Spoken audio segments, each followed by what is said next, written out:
Hello. আসন্ন ঈদ উপলক্ষে চাঁদাবাজের সংখ্যা কিন্তু বেড়ে যাবে। অলরেডি মহাখালীতে চাঁদা না দেওয়ার কারণে বাস আটকে রাখছে। কারা আটকে রাখছে? স্বাধীন বাংলাদেশ। কারা বাস আটকে রাখছে চাঁদার জন্য? সামনে ঈদ, চাঁদাবাজদের দৌরাত্ম্য কিন্তু বাড়বে।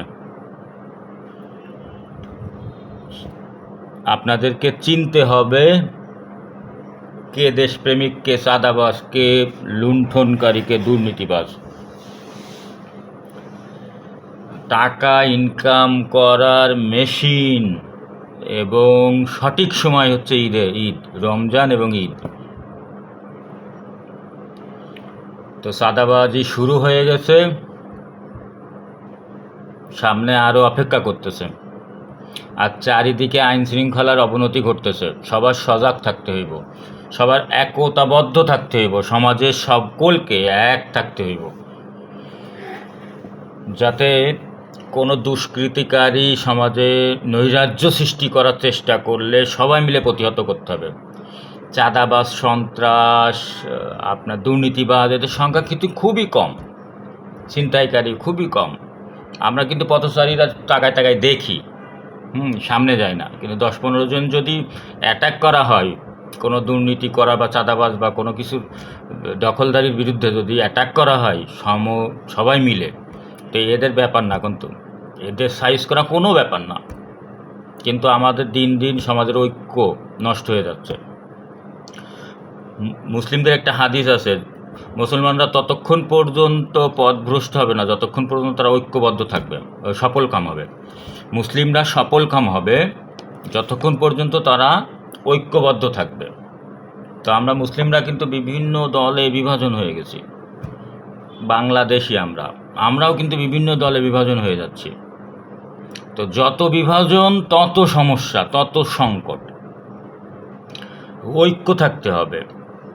গ্রামের ঐক্য থাকা লাগবে, ইউনিয়নের ঐক্য থাকা লাগবে, থানার ঐক্য থাকা লাগবে, জেলার ঐক্য থাকা লাগবে, বাঙালি হিসেবে ঐক্য থাকা লাগবে, মুসলিম হিসেবে ঐক্য থাকা লাগবে।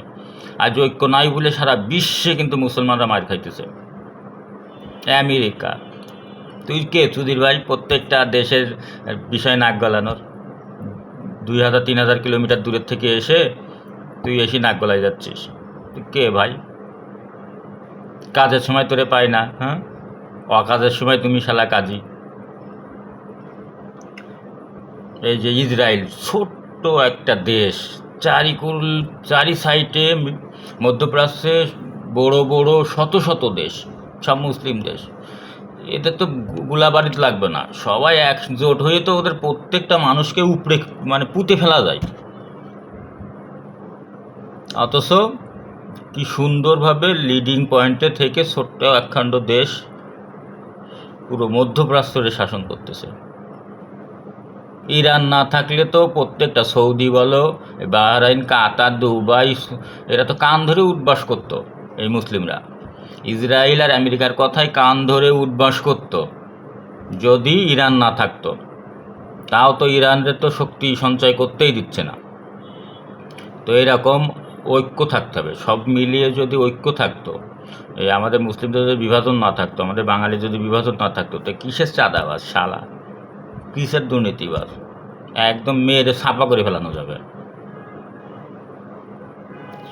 শান্তি শৃঙ্খলা বজায় রাখুন, চারিদিকে নজর রাখুন।